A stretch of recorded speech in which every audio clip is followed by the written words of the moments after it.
Hi everyone, welcome back to the channel. और आज video में थोड़ा हम डिस्कस करेंगे ये जो वॉर की सिचुएशन चल रही है, ईरान, इजराइल, अमेरिका ना, जो सारे अपने मिडिल ईस्ट में जो पूरा टेंशन का माहौल है, दुबई, कतर, इन सब पे ईरान ने हमला किया है। जो तो थोड़ा बहुत डिस्कस हम करेंगे कि कितना इम्पैक्ट मार्केट के ऊपर हो सकता है, कितना आज की डेट में हो रहा है। जैसे अभी करंट में 11:30 बजे वीडियो बना रहा हूँ, अभी कितना -366 है, ठीक है, निफ्टी।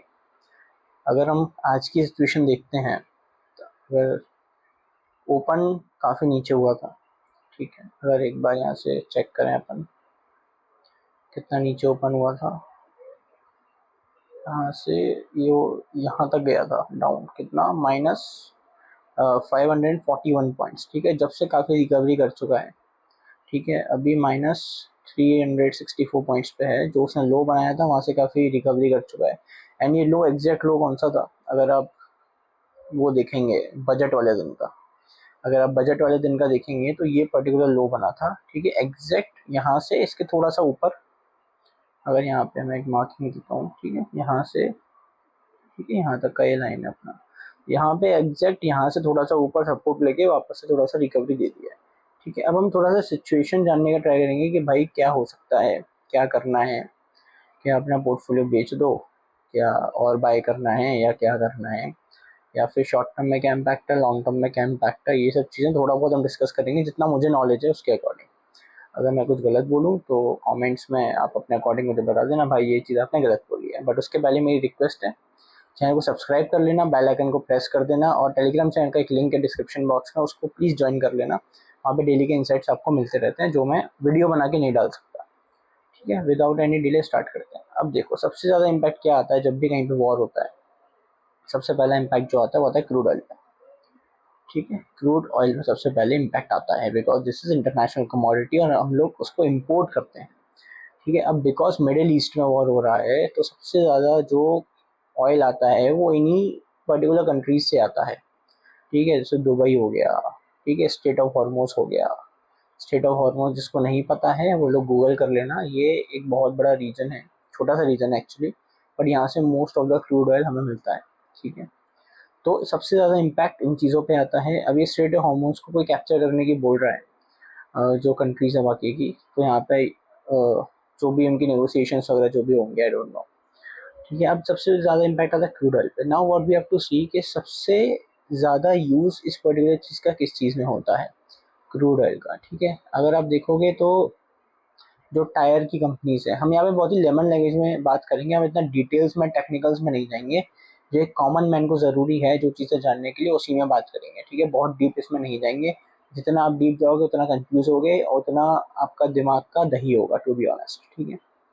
तो सबसे ज़्यादा इम्पैक्ट किस चीज़ पे आएगा, क्रूड ऑयल सबसे ज़्यादा यूज़ किस में होता है, मोस्टली टायर कंपनीज जो होगी, टायर कंपनीज, मैं एग्जांपल दे रहा हूँ, कोई बायोजल रिकमेंडेशन नहीं है। जैसे एमआरएफ हो गया, गुडियर हो गया, ठीक है। ये जितनी भी टायर कंपनीज हैं, क्या होगा, एक सडन इम्पैक्ट इनके कॉस्ट ऑफ प्रोडक्शन पे आएगा, तो आने वाले टाइम में हो सकता है इनकी प्रॉफिटेबिलिटी थोड़ी सी कम हो जाए। तो इसकी वजह से क्या होगा, ये पर्टिकुलर स्टॉक शायद से नीचे आ जाए, ठीक है। पेंट कंपनीज होंगी, पेंट कंपनीज में क्रूड ऑयल यूज़ होता है, ठीक है, वहाँ पे थोड़ा बहुत इम्पैक्ट आएगा। तो हमारी लिस्ट में, जैसे कि जो हमारी बेस्ट 40 नेक्स्ट की लिस्ट है, उसमें जो जो कंपनीज हैं, अगर उसका इम्पैक्ट इस पर्टिकुलर चीज़ की वजह से आ रहा है और स्टॉक प्राइस 10%, 20% या फिर 30% भी डाउन जा रहा है, ठीक है, तो according to me this is just an opportunity. अगर आज के डेट में आप लोगों के पास में कैश पड़ा हुआ है, तो ये जो चीज़ें हैं ना, ये सब शॉर्ट टर्म की होती हैं। मैक्स टू मैक्स ये जो, अगर ये जो पूरा युद्ध है, अगर ये विद इन 7 डेज रुक गया तो बहुत अच्छी बात है। अगर विद इन 7 डेज नहीं रुका तो फिर ये एक्सटेंड होने वाला है, ठीक है। कोई भी आप वॉर उठा के देखो, अगर वो विद इन 7 डेज रुक जाता है तो उसमें इतना रेपोकेशंस नहीं होता है। बट अगर वो विद इन 7 डेज नहीं रुका, तो आप जैसे रशिया यूक्रेन का आप देख लो, अभी तक चल रहा है, ठीक है। तो ये सब चीज़ें चलती ही रहती हैं। फिर उसके बाद अभी एक कल एक आर्टिकल भी आया था, I am not able to recognize the name, एक पर्टिकुलर कोई वो है, एक सेकंड में अपने फ़ोन में देखता हूँ, एक सेकंड देना बस मुझे। कोई एक पर्टिकुलर न्यूज़पेपर है, यहाँ इंडिया का नहीं है, वहाँ पे आया था, अटलांटिक करके शायद से कुछ तो था, हाँ कुछ तो अटलांटिक करके कुछ था, हाँ अटलांटिक, द अटलांटिक करके एक है, आप गूगल पे सर्च करना। तो वहाँ पे ट्रम्प ने अनाउंस किया था कि US president Trump says Iran's leader want to resume negotiations and that he has agreed to talk with them according to the phone interview with the Atlantic. के साथ में उन्होंने फोन इंटरव्यू किया, तो उन्होंने बोला था ईरान के जो लीडर्स अभी है, खिमानी तो चला गया, अब जो भी उसकी पोजीशन जिसने भी लिया होगा, ठीक है, तो वो लोग नेगोशिएशन करने को रेडी हैं, टेबल पे बैठने को रेडी है, ठीक है, यहाँ तक क्लियर है। तो अगर ये चीज़ें नेगोशिएशन होती हैं तो युद्ध हमारा जल्दी रुकता हुआ दिखेगा और उसका एक लॉन्ग टर्म इम्पैक्ट हमें कहीं पर भी नहीं दिखेगा। This is just a short term impact. Short term क्या होता है? शॉर्ट टर्म में हो गया, मान लो 1 महीने का हो गया, 2 महीने का हो गया, मैक्स टू मैक्स 3 महीने का हो गया। जैसे रशिया यूक्रेन में आप देखोगे तो max to max I think 2 से 3 महीने तक वो चीज़ें चली थी, फिर मार्केट ने एक तरफा रैली ली थी, ठीक है। और आज की डेट में हमारा जो इंडियन मार्केट है, बिकॉज इंडिया पे कोई इम्पैक्ट, डायरेक्ट इम्पैक्ट इंडिया पे नहीं है इस चीज़ का, ठीक है। इंडिया के साथ में किसी का वॉर नहीं हो रहा है, इंडिया की इंफ्रास्ट्रक्चर है वो ख़राब नहीं हो रहा है, इंडिया की इकोनॉमी ख़राब नहीं हो रहा है। इंडिया के ऊपर वॉर होता, मिसाइल्स गिरते हैं तो हमारा पूरा इंफ्रास्ट्रक्चर ख़राब होता है, हमारे जो पॉलिसीज चल रही हैं वो ख़राब होती है, हमारा जो रूट चल रहा है, ट्रेड रूट चल रहा है, वो सब चीज़ें ख़राब होती। तो काफ़ी सारा पैसा, काफ़ी सारा टाइम उन सब चीज़ों को सही करने में लग जाता, ठीक है। अब एक फॉर एग्जांपल एक कुछ भी चीज़ आपने बनाया, आपने घर बनाया, ठीक है, अब उसके ऊपर कुछ इम्पैक्ट आ गया, वो घर आपका टूट गया, तो क्या होगा?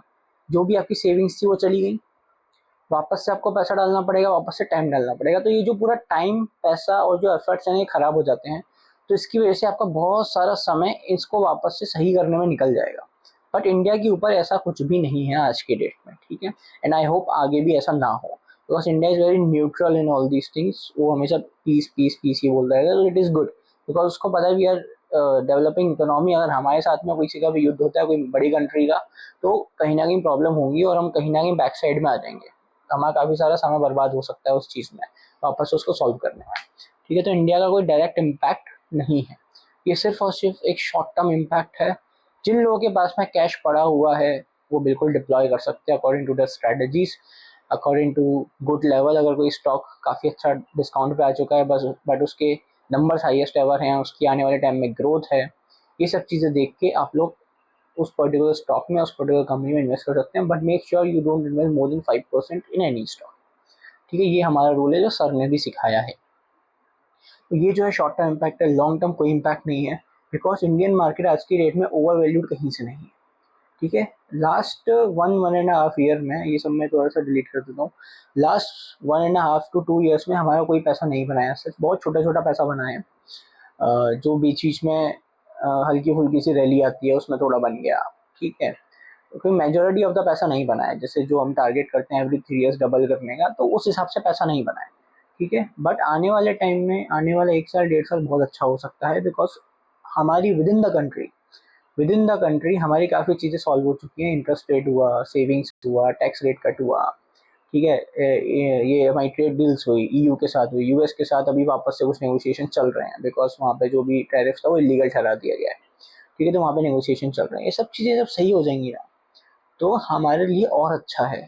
और एक चीज़ आप हमेशा नोटिस करना, पूरा बैक टेस्ट करना, जितना मार्केट सप्रेस होता है ना, जितना मार्केट सप्रेस होता है, सप्रेस मतलब क्या है, 2 साल तक नहीं चला, दबता गया दबता गया दबता, अब ये समझो ये एक स्प्रिंग है, ठीक है, ये एक स्प्रिंग है।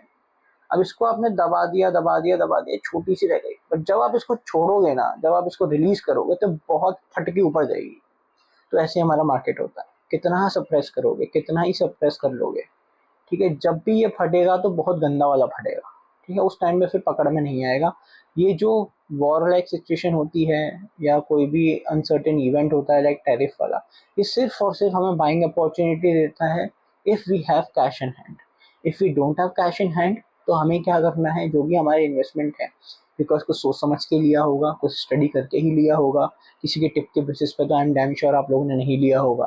अगर किसी के टिप के बेसिस पे लिया है तो फिर भगवान उसका मालिक है, ठीक है। तो ये जो चीज़ें हैं जो भी हमने ली हैं, हमें हमारी स्ट्रेटजी पे अमल रहना है, हमें उसी पे बने रहना है, और लॉस में बेचने की अकॉर्डिंग टू मी कुछ भी ज़रूरत नहीं है, बिकॉज ये सब चीज़ें शॉर्ट टर्म हैं, इसमें लॉन्ग टर्म कुछ भी नहीं है। अभी अगर आप लॉस में बेच दोगे, फिर आप नेक्स्ट 3-4 महीने बाद देखोगे शायद से वो स्टॉक काफ़ी ऊपर चला जाएगा आपके लेवल से, या फिर एंड ऑफ 26 तक वो आपके टारगेट तक भी चला जाएगा, ठीक है, तो इन चीज़ों में लॉस में बेचने की ज़रूरत नहीं होती। कैश पड़ा है डाल दो, नहीं पड़ा है चुपचाप बैठ के रहो, मार्केट को देखो ही मत। मैं क्या करता हूँ ना, टू बी ऑनेस्ट, कुछ भी ऐसा इवेंट होता है ना, अगर मेरे पास में कैश है तो मैं ओपन करता हूँ, कौन से स्टॉक में डालना है डाल दिया। अगर मेरे पास में कैश अवेलेबल नहीं होता तो मैं मार्केट को देखता ही नहीं हूँ फॉर फ्यू डेज।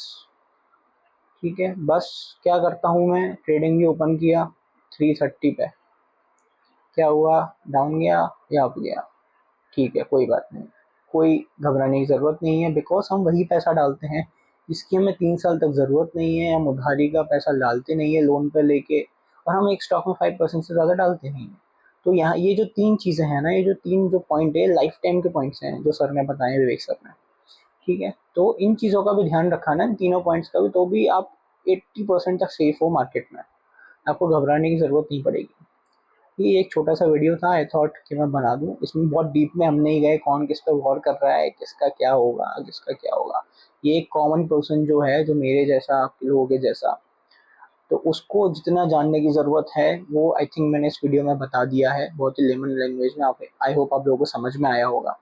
ठीक है, अगर आपको इस वीडियो से कुछ भी वैल्यू मिली है तो प्लीज़ चैनल को सब्सक्राइब करना मत भूलना, और एक टेलीग्राम चैनल का लिंक आपको डिस्क्रिप्शन बॉक्स में दिया हुआ है, वो आप लोग ज्वाइन कर लीजिए। डिस्क्रिप्शन बॉक्स में टेलीग्राम चैनल का एक लिंक है, वो ज्वाइन कर लेना, सो दैट आपको डेली के इंसाइट्स जो मैं वीडियो बना के नहीं डाल सकता उस पर मैं डालते रहता हूँ। मिलते हैं नेक्स्ट वीडियो में। Thank you guys.